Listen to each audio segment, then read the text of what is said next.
Good morning students. आज हम पढ़ेंगे एबायोटिक फैक्टर लाइट के बारे में। एनवायरमेंटल फैक्टर्स को हम दो टाइप से बांट सकते हैं, तो एबायोटिक फैक्टर और दूसरा बायोटिक फैक्टर। एबायोटिक फैक्टर्स में हम इंक्लूड करते हैं climatic factors, topographic factors and edaphic factors. Climatic factors में शामिल किए जाते हैं light, temperature, rain, humidity, wind velocity, atmosphere etcetera. तो हम इसमें बहुत ही इम्पोर्टेंट जो एबायोटिक फैक्टर है लाइट के बारे में आज स्टडी करेंगे।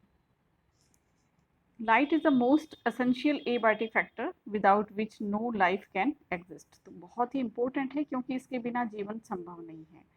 सन provides all form of energy in the earth.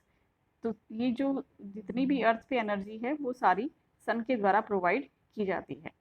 Solar energy reaches the earth in form of electromagnetic waves. तो सोलर एनर्जी जो अर्थ पर पहुंचती है वो इलेक्ट्रोमैग्नेटिक वेव्स के रूप में होती है। The solar spectrum is divisible into visible and invisible spectra. तो सोलर स्पेक्ट्रम है, इसको हम इनविजिबल और विजिबल स्पेक्ट्रा में डिवाइड कर सकते हैं। हम देखते हैं कि बारिश के बाद आसमान में इंद्रधनुषी हमें दिखाई देती हैं विजिबल स्पेक्ट्रम के रूप में लाइट, विबग्योर जिसे कहा जाता है। तो 380 to 720 मिली माइक्रोन वेवलेंथ की जो रेज हैं वो हमें विबग्योर या इंद्रधनुष में दिखाई देती हैं। नेक्ड आई के द्वारा जो हमें दिखाई देता है वो विजिबल स्पेक्ट्रम कहलाता है।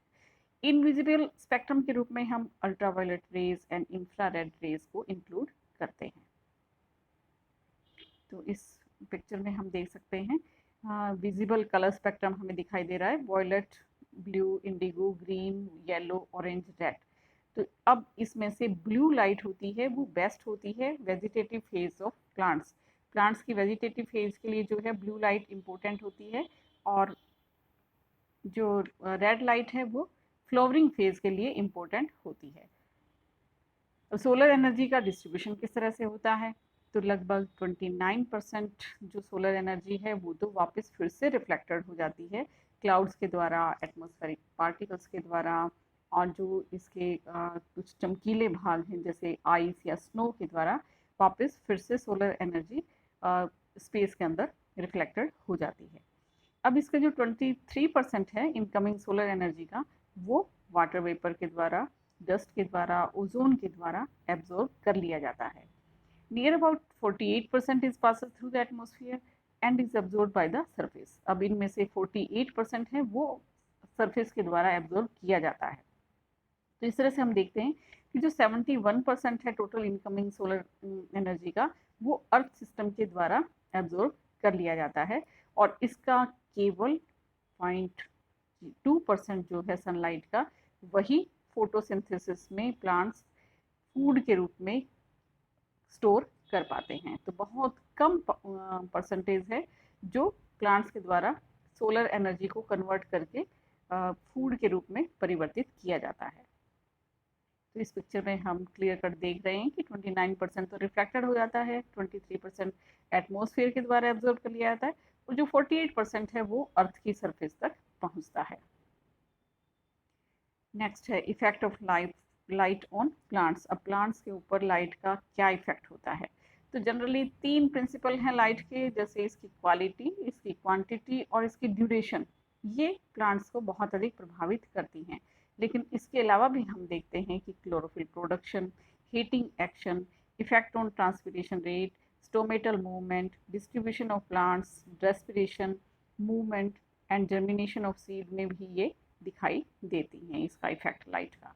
तो हम इसको वन बाय वन कुछ डिटेल में लेते हैं। सबसे पहला है effect of light, quality of light. तो लाइट की क्वालिटी किस तरह से ये वेवलेंथ के रूप में प्लांट्स को प्रभावित करती है, उनकी ग्रोथ एंड डिफरेंशिएशन को, फोटोसिंथेसिस या असेम्बलेशन को प्रभावित करती है। तो हमने पिछले पिक्चर में देखा था कि जो ब्लू लाइट है वो सबसे अधिक इम्पैक्ट डालती है blue and red, blue vegetative growth को, और रेड लाइट जो है वो इसकी फ्लोरिंग स्टेज को या रिप्रोडक्टिव ग्रोथ को प्रभावित करती है।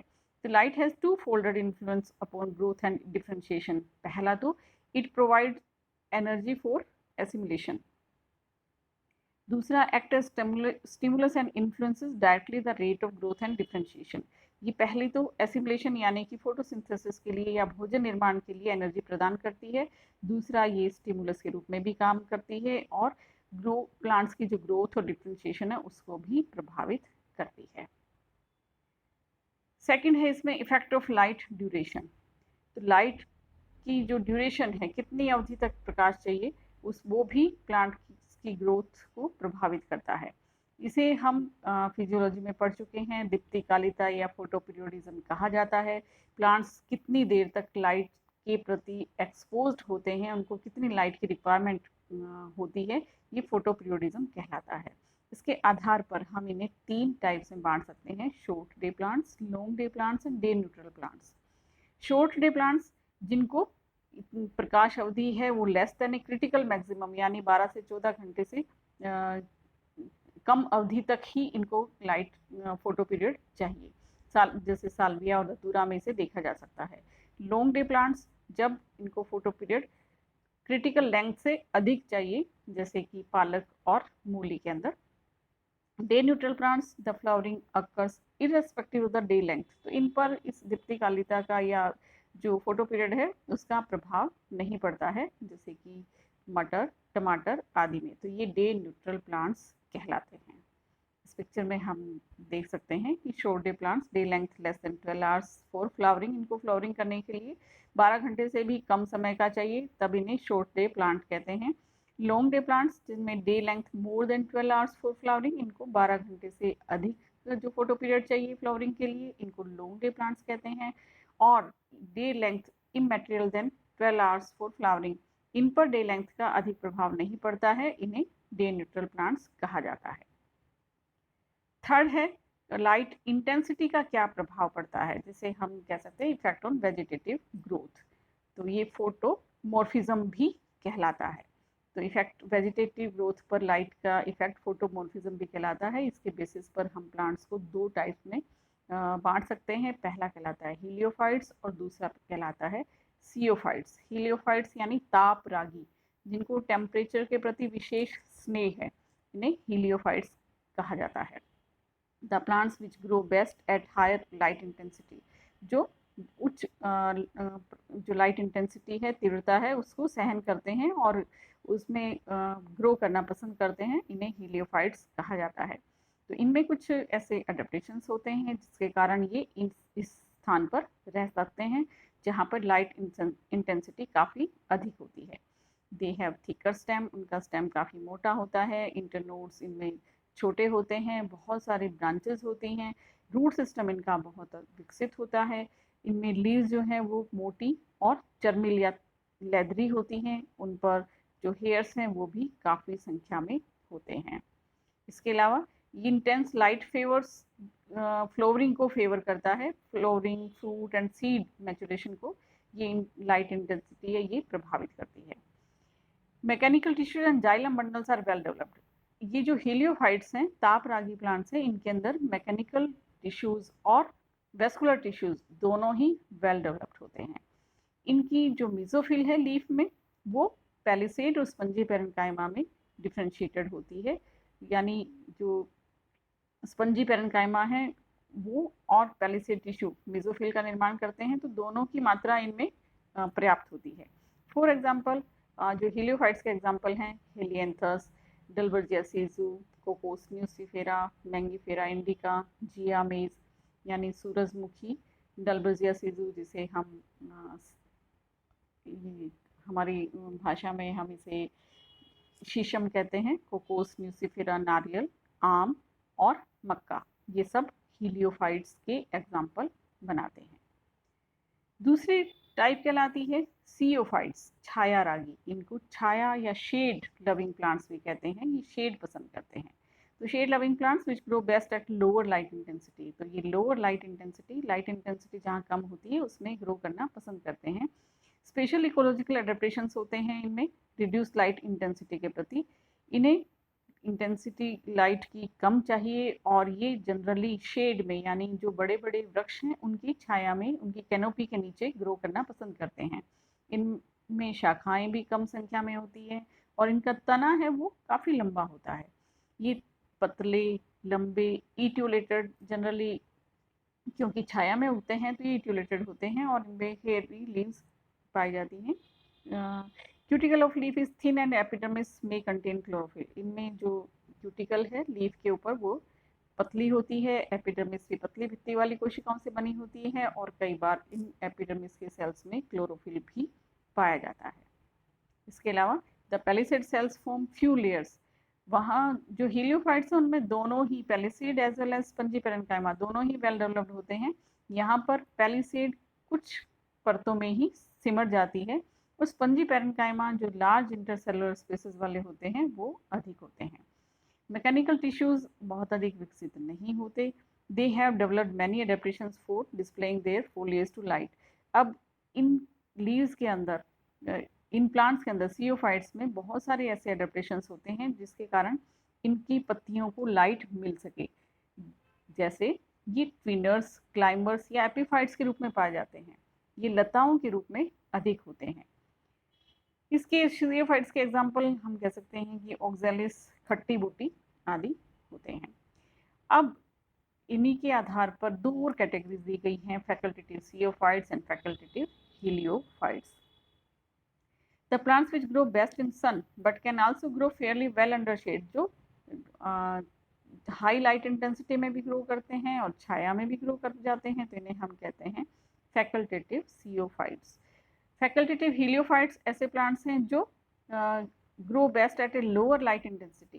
ज़्यादा इनको पसंद होती है लाइट इंटेंसिटी जहाँ पर कम पाई जाती हो, लेकिन ये फुल सनलाइट में भी ग्रो कर सकते हैं। तो हम इस लाइट की जो इफ़ेक्ट है उसके आधार पर इन प्लांट्स का वेजिटेटिव ग्रोथ और डिफ्रेंशिएशन पर इफ़ेक्ट को देखते हुए हम प्लांट्स को हीलियोफाइट्स और सीओफाइट्स में बांटते हैं, और दो और categories facultative sciophytes and facultative हीलियोफाइट्स भी इसमें इंक्लूड कर देते हैं। नेक्स्ट इफेक्ट है क्लोरोफिल प्रोडक्शन पर लाइट का क्या इफेक्ट होता है। तो हम जानते हैं कि क्लोरोफिल प्रोडक्शन के लिए लाइट की आवश्यकता होती है, इसलिए जितना भी भोजन निर्माण होता है लाइट की उपस्थिति में होता है, और ये सभी जीवों के लिए, न केवल प्लांट्स के लिए बल्कि सभी जीवों के लिए एक महत्वपूर्ण फैक्टर कहलाता है। तो क्लोरोफिल का निर्माण यदि नहीं होगा तो बाकी जो जीव जंतु हैं उनको भी भोजन प्राप्त नहीं होगा। तो इस क्लोरोफिल प्रोडक्शन के लिए लाइट की आवश्यकता होती है। हीटिंग एक्शन, जब लाइट इंटेंसिटी तेज होती है, सनलाइट जब प्लांट से पड़ती है तो ये प्लांट के पार्ट्स को उनका टेम्परेचर बढ़ा देती है, जिससे ये दूसरी जो रिलेटेड प्रोसेसेस हैं वो भी प्रभावित होती हैं।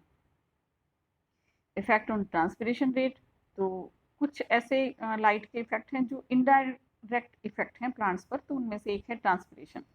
तो ये ट्रांसपिरेशन इनडायरेक्टली अफेक्ट होता है लाइट से। ट्रांसपिरेशन दूसरी तरफ वाटर एब्जॉर्प्शन को भी प्रभावित करता है। हाई लाइट इंटेंसिटी जो है वो हमेशा हाई ट्रांसपिरेशन रेट से और ड्राई हैबिटेट्स से एसोसिएटेड होती है। जिन आवास में हाई लाइट इंटेंसिटी पाई जाती है वहाँ पर ट्रांसपिरेशन की रेट भी हाई होती है। Stomatal movement, opening and closing of stomata, हम देखते हैं कि लाइट से ही रेगुलेट होते हैं प्लांट्स के अंदर। दिन में स्टोमेटा खुल जाते हैं, रात्रि को ये बंद हो जाते हैं। इसके अलावा डिस्ट्रीब्यूशन पर भी लाइट का इफेक्ट पड़ता है। हम वर्ल्ड में देखते हैं कि अर्थ पर डिफरेंट रीजन्स में डिफरेंट टाइप की वेजिटेशन पाई जा रही है, तो ये लाइट एक इम्पोर्टेंट रोल प्ले करती है इन प्लांट्स के या वेजिटेशन के डिस्ट्रीब्यूशन में। तो मेन रीज़न है जिसके कारण हम अर्थ पर डिफरेंट टाइप की वेजिटेशन देखते हैं। रेस्पिरेशन, हालांकि डायरेक्ट इफेक्ट इसका लाइट का रेस्पिरेशन पे नहीं होता, लेकिन सनलाइट की प्रेजेंस में कुछ रेस्पिरेटरी सब्सट्रेट्स सिंथेसाइज्ड किए जाते हैं, और हम देखते हैं कि पानी के अंदर और छाया में पाए जाने वाले जो प्लांट्स हैं उनमें लाइट लिमिटिंग फैक्टर के रूप में काम करती है। हमने हाइड्रोफाइट्स पढ़े, हमने एक्वेटिक सिस्टम में देखा कि लाइट किस तरह से इसमें लिमिटिंग जोन तक पहुंचती है। तो यहाँ एक इम्पोर्टेंट रोल ये प्ले करती है प्लांट्स के डिस्ट्रीब्यूशन पर। और in many plants the respiratory rate increases with the increase in the light intensities. अधिकतर ये देखा गया है कि लाइट इंटेंसिटी अगर अधिक है तो रेस्पिरेटरी रेट भी प्लांट्स में इंक्रीज हो जाती है। नेक्स्ट एब्जॉर्प्शन, जैसे कि ट्रांसपिरेशन पर इनडायरेक्ट इफेक्ट है, वैसे ही एब्जॉर्प्शन पर भी इनडायरेक्ट इफेक्ट पड़ता है लाइट का। Movements, stem shows positive phototropic and root shows negatively phototropic movement। हम जानते हैं कि प्रकाश की ओर बढ़ता है स्टेम, जबकि रूट वो नेगेटिवली फोटोट्रोपिक यानी लाइट से दूर ग्रो करती है। जर्मिनेशन ऑफ सीड्स, सीड्स के जर्मिनेशन पे लाइट का क्या इफेक्ट है? तो रेड लाइट जर्मिनेशन को प्रमोट करती है, जबकि जो फार रेड लाइट है वो इसको इनहिबिट करने का काम करती है। इस प्रक्रिया में एक फाइटोक्रोम इन्वॉल्व होता है, जिसकी दो रिवर्सिबल फॉर्म होती हैं, एक तो PR और दूसरी PFR। तो phytochrome red and phytochrome far red, तो ये इन्वॉल्व होते हैं जर्मिनेशन की प्रोसीजर में। तो रेड लाइट जर्मिनेशन को प्रमोट करती है और जो फार रेड है वो जर्मिनेशन को इनहिबिट करती है। तो आज हमने लाइट के इफेक्ट देखे प्लांट्स की ग्रोथ, डेवलपमेंट, डिफरेंशिएशन और इनमें जो रिप्रोडक्शन यानी फ्लावरिंग, उनको ये विभिन्न प्रकार से प्रभावित करती है। तो ये था abiotic factor light. Thank you.